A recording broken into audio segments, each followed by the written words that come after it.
ready? The Cornelia Stephanie Show, Wake Up to Love, Your Call to Action. Join Cornelia as she empowers others to live heaven on earth. Cornelia teaches listeners how to be the authority over yourself, embracing your inner guru. Feel yourself uplifted into limitless expansion, integrating ease and grace in a changing world. This show will cover topics such as unconditional love, your physical body, how to be in extraordinary relationships, create financial and emotional wealth, embracing entrepreneurship in the new earth. Claudia knew that she wasn't alone.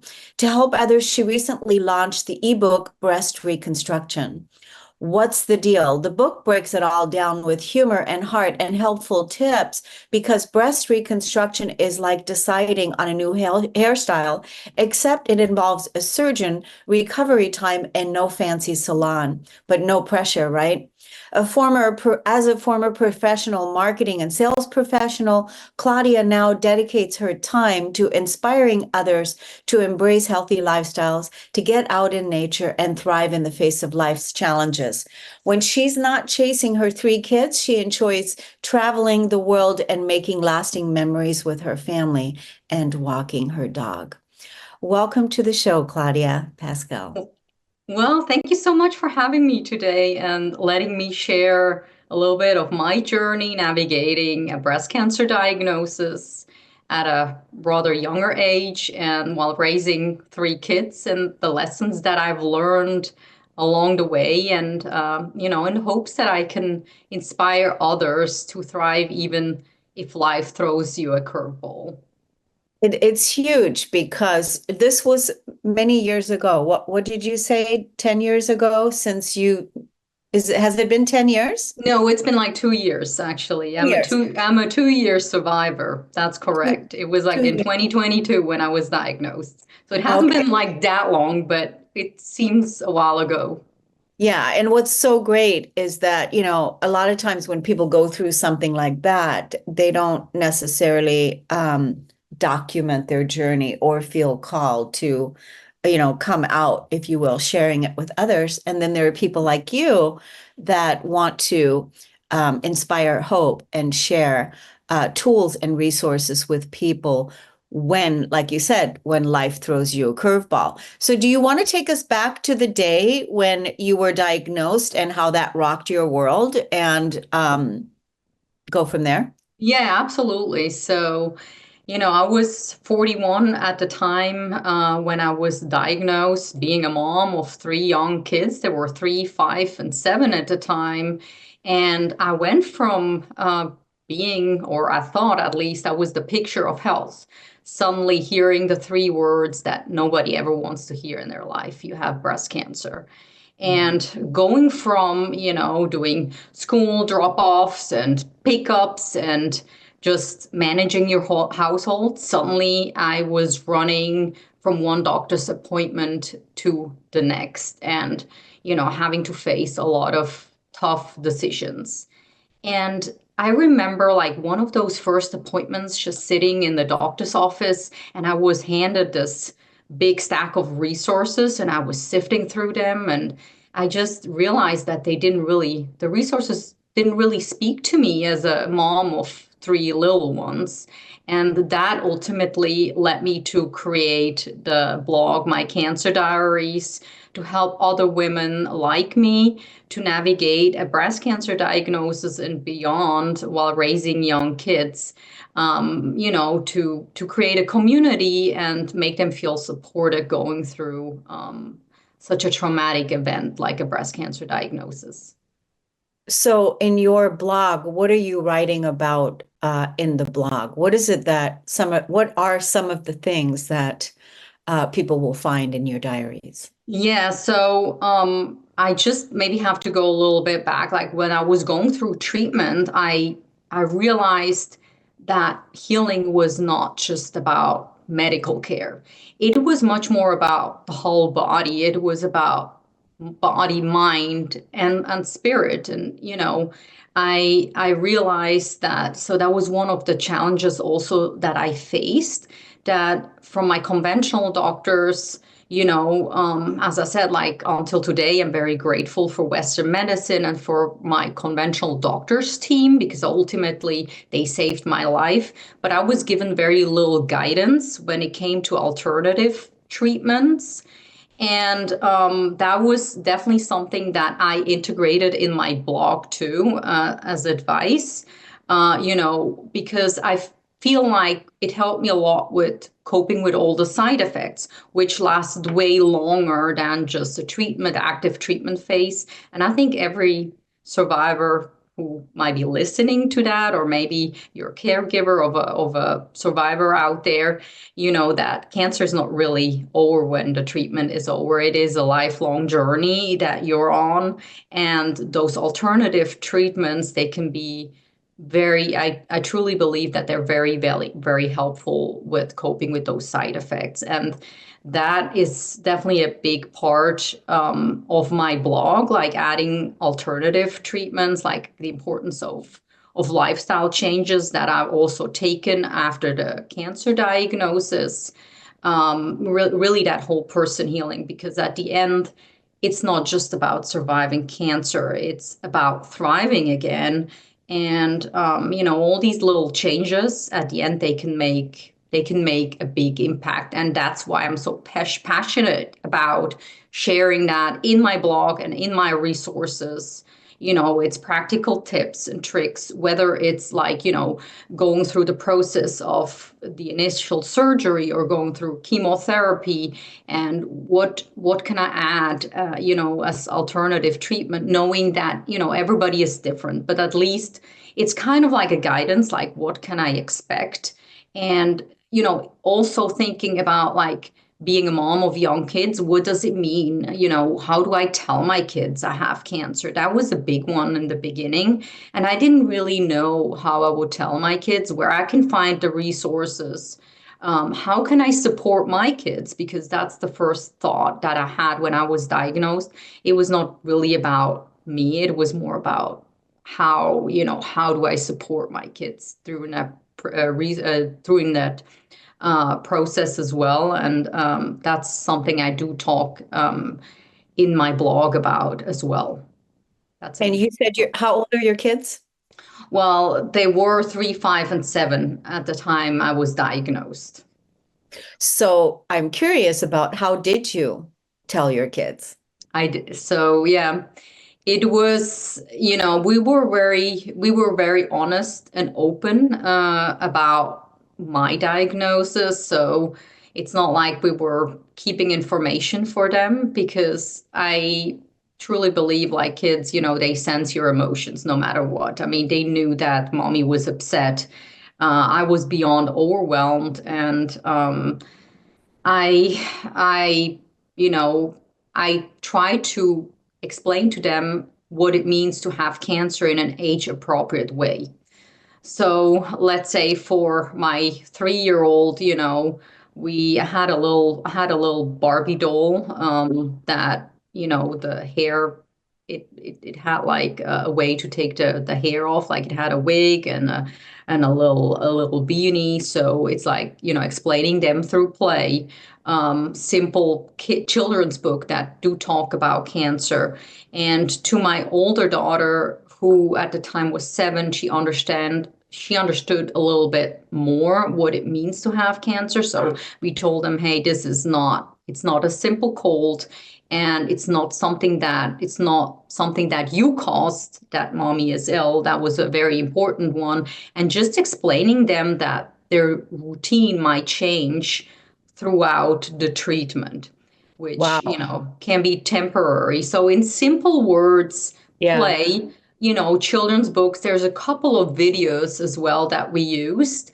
But for my older daughter, we said that mommy has cells, that they're multiplying, and they can spread to other areas in my body, and they need to be taken out. So, because it is important that they get out in the beginning. So it's like step by step, we explained to them, like that was before the surgery. And then my daughter made the connection immediately. She says, well, if you have cells that keep dividing without a control in your body, then, they might spread to other parts in your body. And that could mean that your body can't work. So she said that in her words. And I said, yeah, you're right about that. So she got the gist.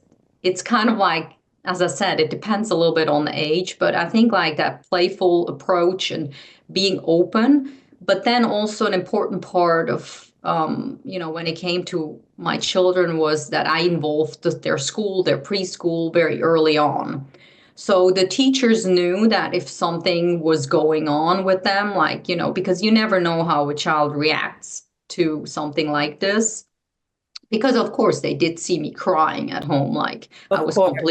I was completely overwhelmed. So if they would act out, then, the teachers had way to help them through, which they did. So I got support from my school as well and from my preschool.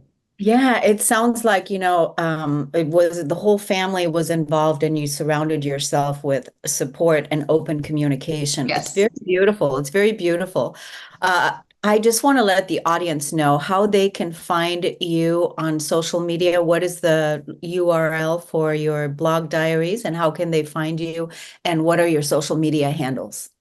Yeah, so my blog is mycancerdiaries.com. And you can find me on Instagram at my_cancer diaries. That's where I mostly share tips and inspiration, navigating breast cancer diagnosis, but also beyond, like everything that comes into whole person healing and healthy living and all of that. And my book can be found, my ebook, if you or someone that is going through breast reconstruction. As of now, they take a look at my new ebook, and you can find it also under my link in my bio on Instagram, or I think it's also in the show notes where they can find Okay. that. Okay. Well, I want to thank you so much, Claudia, for coming on the show. I know it's a short segment, but this is to inspire hope and, give people snapshot of what it is that our guests have done or are doing to, create an amazing life. I want to thank you so much for coming on the show. We wish you many good healings and Thank continued. you. Yeah, and thank you so much. And we're going to take a break on the Cornelia Stephanie Show, everyone. We'll be right back.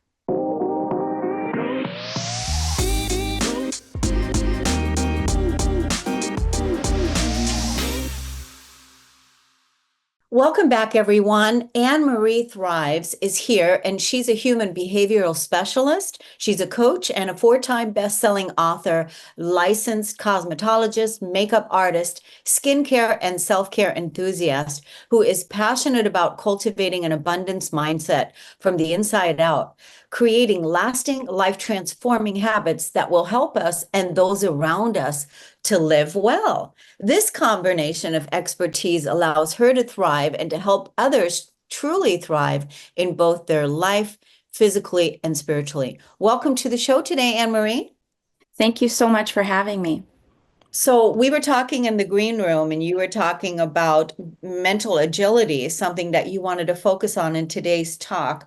But then you also mentioned that you've overcome quite a few things, that you had an accident, you had cancer, and you had various other things that life-threatening challenges that you've overcome.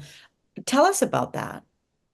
So I wanted to talk about, as we mentioned, mental agility, because that is the capacity for us to respond to life events in a way that helps us to reason critically while keeping our minds open to multiple options of problem solving, so that when we face a situation, that mental agility helps us to stay open to options that could happen. And one of the things that I teach is that can't is one of the fastest, break screeching things that can happen to your brain when you say that to yourself. So starting with can't kind of puts you in the back seat and you're not driving like you should be. Yeah, so starting with can't. So how is that played Can't out? Okay, so can't kind of stops the brain, and it eliminates options that you could have by getting into a space of like non-hope. You're not hopeful, you're now in doubt. And so it takes the brain more time to kind of it almost causes like a fog to where you can't see the road up ahead because you're stuck over here and you don't have enough vision because you can't. And so eliminating that from our, our thought processes and coming from a place of hope and continually being in gratitude, self-care, things like that to keep the mind open and the body at a certain level. Because I also believe in, not in a hooey way, but scientifically our bodies are vibrations. And so when we're not vibrating well, that's when disease comes in. It's like 62%, that the lights aren't on, things like that. And so when we're in a situation where there's no hope, it's kind of the same thing. It takes away the doorways in our minds to be able to kind of find workarounds for these things that are coming up at us. So when a person finds themselves in a place of doubt and fear and Mhm. are saying the word, are saying or thinking the words, I can't, Mhm. you know, move forward, or I can't do this, I can't keep going, or whatever they would be. What would you have them do in that moment? Well, first, I teach to shut out the negative so that you can bring in the positive, to be in a state of gratefulness. And once your mind is in that spot and it's not in a place of hope, then it starts to search for opportunities or ways to kind of get out of that room, so to speak.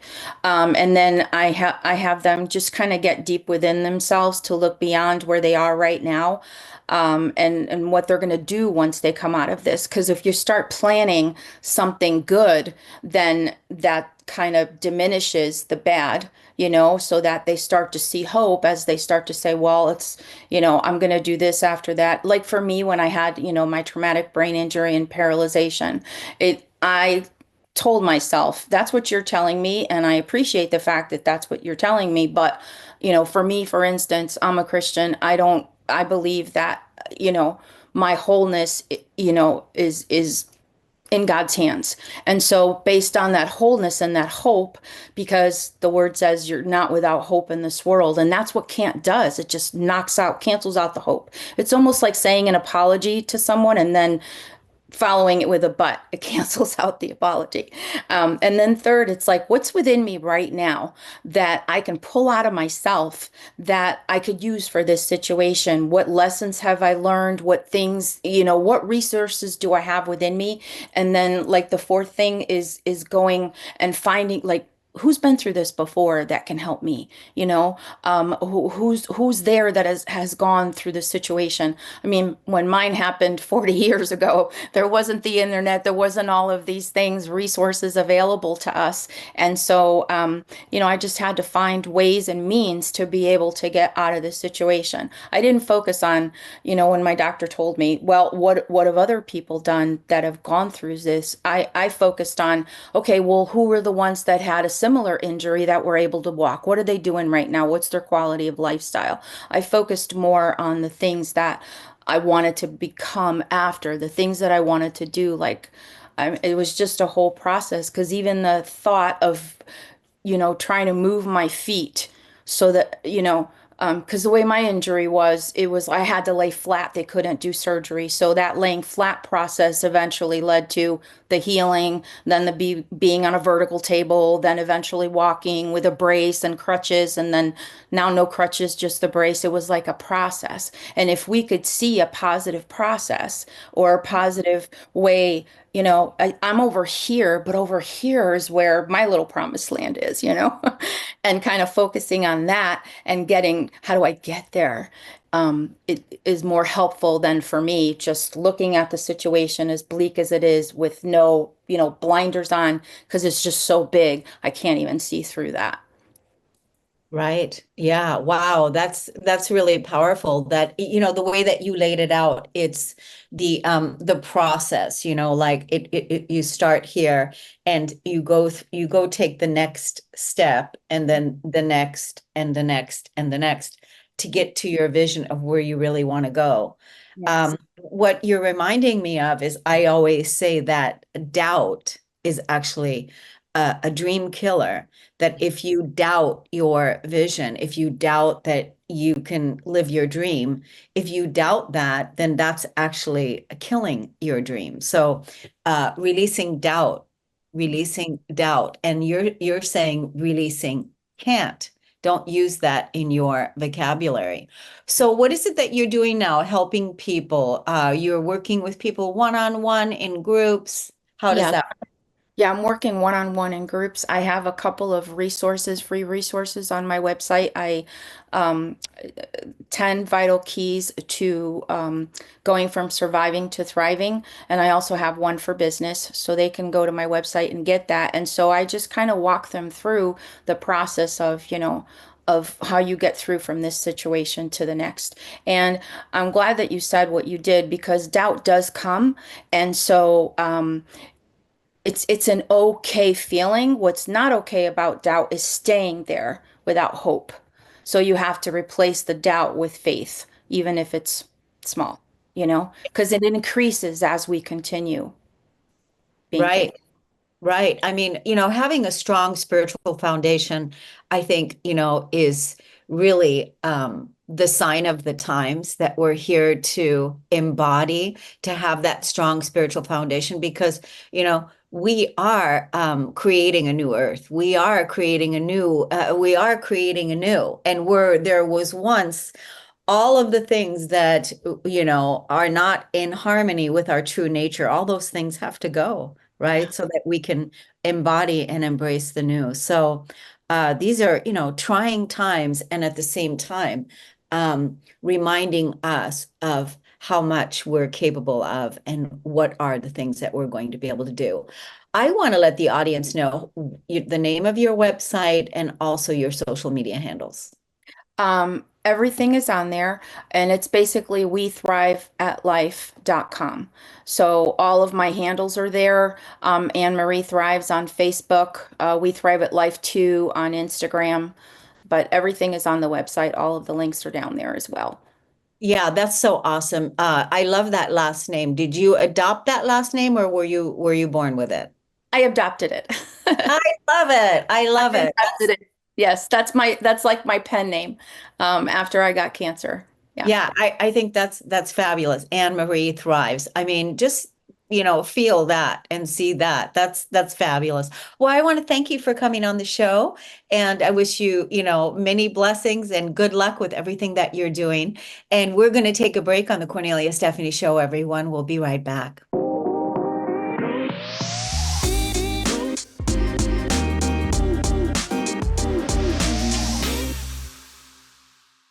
Welcome back, everyone. Thank you so much for tuning into the Cornelia Stephanie Show. I have a mother and a son, Debbie and Troy Sutton, here with us today. They're both entrepreneurs, and they are the co-founder of the Healing Bra, a company dedicated to supporting women dealing with breast pain and discomfort. Uh, Debbie, inspired by her own experience and the stories of other women, with her son Troy, helped her develop an innovative medical bra designed to promote comfort, healing, and confidence. Her passion for empowering women and improving their recovery journey has made her a prominent advocate in the wellness and healthcare space. Through the Healing Bra, Debbie continues to provide care and compassion to women navigating the challenges of post-surgery life. Debbie currently resides in New Jersey with her husband and loves visiting the beach and reading and cooking. Welcome to the show today, Debbie and Troy. Hi there. Thank you for having us. Yes, it's wonderful to have you. So, how did this whole thing get started? Okay. Sure. So a couple of years ago, my mom came home from her annual mammogram appointment in the usual amount of discomfort and pain. And as a guy, I wasn't really sure what the mammogram process was like or why she would be in some pain. And so she taught me about the mammogram pancaking process, which sounded excruciatingly, difficult. And I had asked if the hospital gave her any kind of heating or cooling pack to help relieve her breast pain and discomfort. And she said no. So I went online to buy some type of medical device that would help relieve breast pain and discomfort. Nothing existed. So fast forward, we have invented and patented the healing bra, which is a special bra that comes with 4 therapeutic healing pads that can be heated in the microwave and or cooled in the refrigerator or freezer, and then inserted into special pockets designed seamlessly into each cup within the bra in order to help relieve pain and discomfort. Wow, you have quite the son, Debbie, to be able to. Yeah. Yes, I'm very proud of him. And there was no lead up to this, of course. I guess I was just being rather cheeky when I came home and tried to explain to my whole family of men, this is what we women go through. We're supposed to do this, and we do it. But like, if you guys ever had to do, and they cringed. Oh my goodness. So anyway, I'm very proud of Troy and the unlikely inventor of a bra. So it's great. I bet that wasn't on your radar prior to that. No, it was not. Absolutely. Well, it kind of was on mine a little bit. So I grew up in a family of doctors, but I'm the black sheep engineer of the family. So my career goal was to pursue biomedical engineering so that way I could design prosthetics for war veterans to play sports. So it was engineering, bio, sports, something that I was very interested in.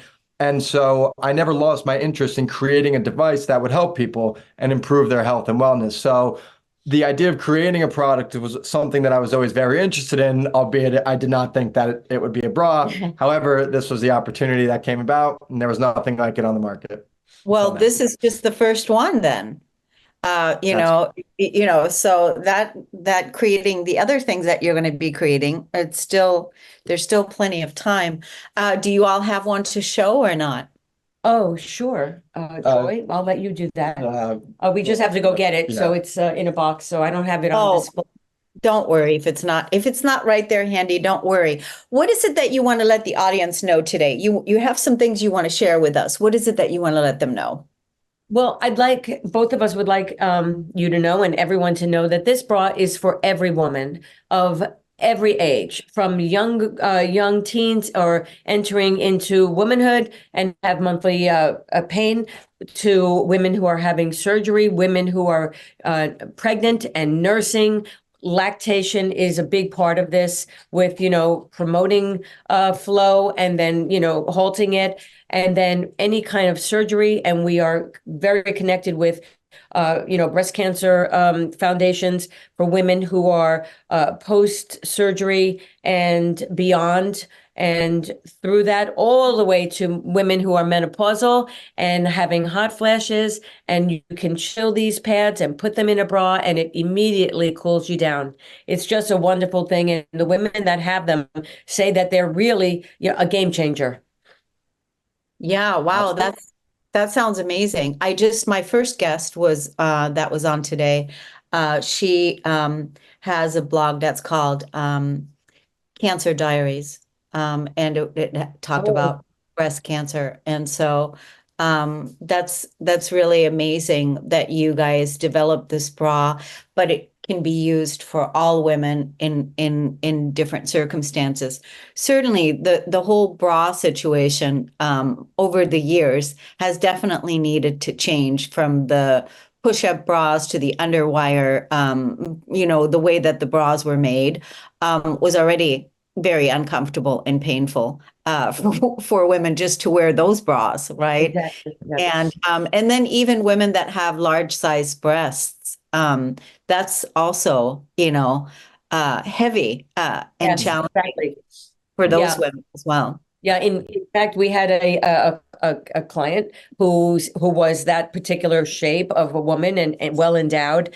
And she said the first thing that I would do is rip off the bra as soon as I got home because it was just so uncomfortable. But now that I have the healing bra, I can just switch it out or wear that one all day and just put the pads in, and it really helps.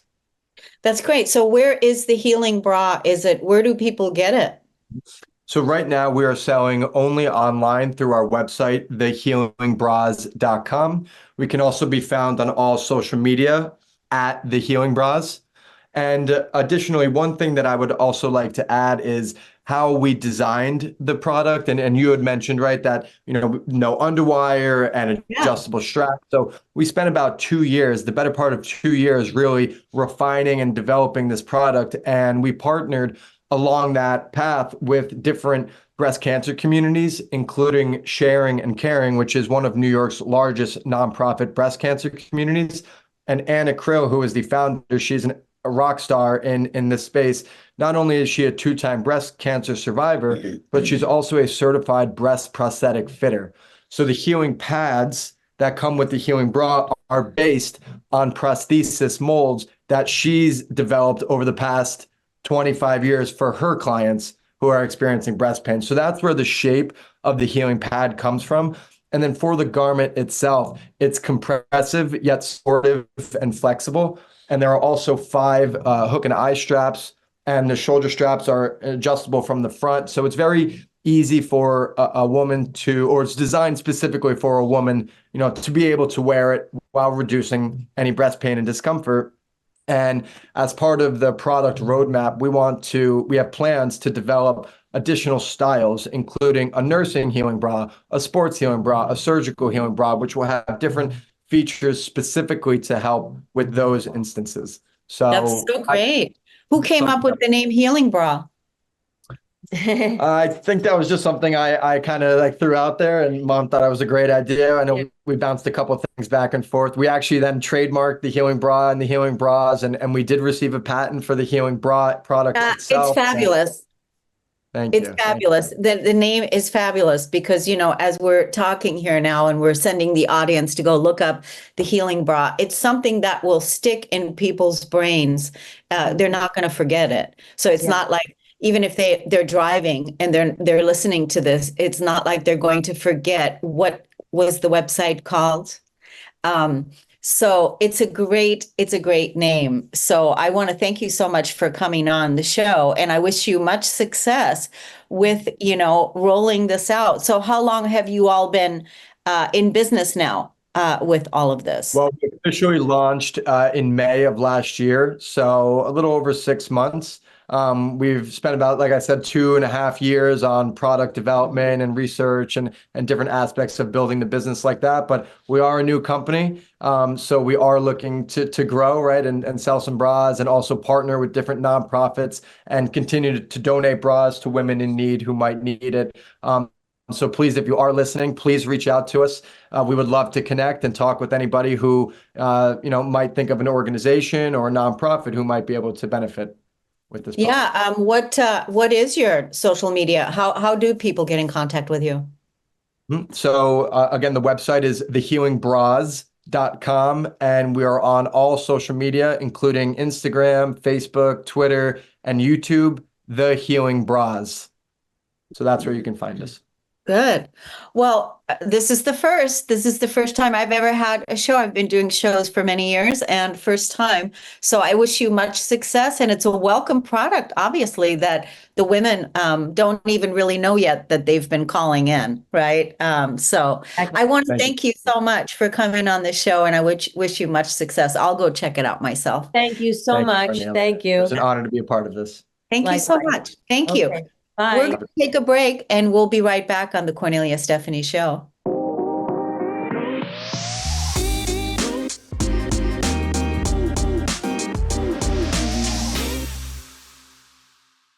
Welcome back, everyone. Our next guest today is Tammy Adcock, and from being a domestic abuse survivor to certified high conflict divorce coach, empowering Empowering Women Navigating Narcissistic Abuse in Divorce and Custody Battles.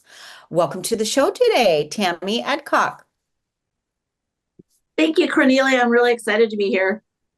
Yes, my goodness. So you were telling me in the green room about how your story had you develop a business, and it was also your calling. Right? And so Yes, it came full circle. So tell us about it. Well, like I said, when I opened my doors, because I opened right in the middle of COVID, it was to be the person for others that I didn't have when I began my high conflict divorce from a narcissistic abuser. And so when I say every step that is laid out has been exactly when it's supposed to happen, that's how it's been. So when I started in COVID, it was perfect because the abuse rates increase around the holidays, or when, like an epidemic, people are kept home, so they're together more, so the violence increases. And so because I was doing Zoom only, women were able to go to a park in their car and get on Zoom instead of a phone call, which an abuser could track and say, well, did you call this number? Who is this? Call the number and find out that it's a coaching service. Why are you getting coached? And so I had plenty of people that coached from their cars because of a safety feature. And so I was happy to be able to bring that to them. But as the years have gone by, this is coming into year 4, I realized without my own story that I would have not found my calling. And so that's how I came to be. At a little background. I basically was referred to a group called One Mom's Battle with Tina Swithin, and our battle started about the same time. So I felt kind of comfortable to say, okay, this lady gets it, as I began to do more and more research, because 13 years ago, you didn't hear a lot about narcissism. I didn't know a lot about domestic abuse. My parents themselves had been married now for over 50 years. So it was all new to me. And so with that, as I began to research and follow her, I realized I was in company of people who got what I was going through. It wasn't just a simple divorce where you divorce, you share your kids, maybe you even surprise them with a birthday together or a Christmas together. It was, as I can only explain it, hell on earth.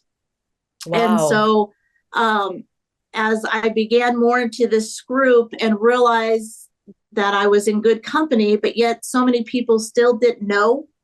When I went to use my local resources, Voices of Hope, I was basically told that my story was one of the worst that they had heard. And so as I got the help I needed, I knew I wanted to give back. I knew I had to give back.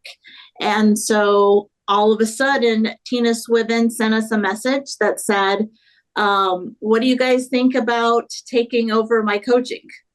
And I thought, what? And she said, I want to go into advocacy work where I'm advocating more for change in legislation and the law. Wow. And she said, so I would like to start a coaching program. And at the time, I didn't know where the funds were going to come from, but I just felt it's one of those moments where you feel pushed out of your seat and out of your comfort zone. And so I got certified, and I didn't open my business right away. I was still very much in the thick of things in my own case. And then I just said, okay, let's go for it. And so I opened my doors January of 2022, and I haven't looked back. And the things that have actually happened through this, I can't even explain. November election of this year, we brought to the governor here locally, and he made November Family Court Awareness Month, because the courts are not educated when it comes to narcissism. and what that entails when you keep going back to court again and again. So, like I said, all the women that have come through my door have just thanked me profusely, and I'm very humbled to walk this journey with them day in and day out. And just recently, since I signed up with you, I have now also opened what's called Empower Voices, and it's an advocacy so that I will not only help women to learn to tell their story, but I'm also willing to tell their story in the Empower Voices that I'm doing. So just new things keep coming out of it on a continual basis, including you.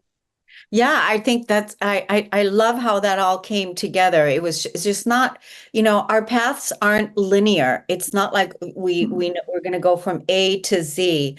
It's in a circular way, in a spiral, going up the spiral, and then we can, we get the next piece and we get the next piece, and obviously you are ready for this and you want to serve and you want to help. And so more and more opportunities are finding you. And I think that's so wonderful that you said yes, and that it takes courage to be able to, share your story and to be that voice to help women, to help people. And it's a huge, what is the word I'm looking for?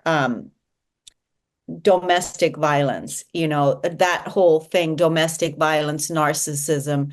This is a huge thing. And so you're obviously now helping women to gain greater self-love, greater self-respect, greater healing, and want more for themselves. Yeah, I definitely want more for each survivor that I've worked with so far.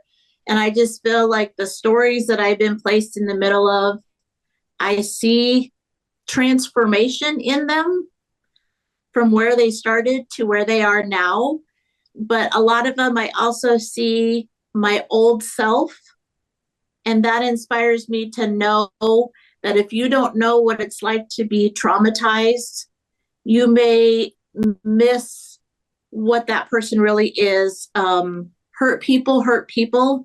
Mm-hmm. And so a lot of times when sometimes they come to you lashing out, it's not at you. It's because they feel so out of control in their situation. And feel so blessed every single day to come alongside each person that is sent my way.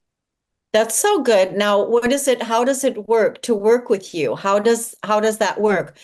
I know you have social media handles, but also like, how would one contact you? And also like, it takes courage to make that call.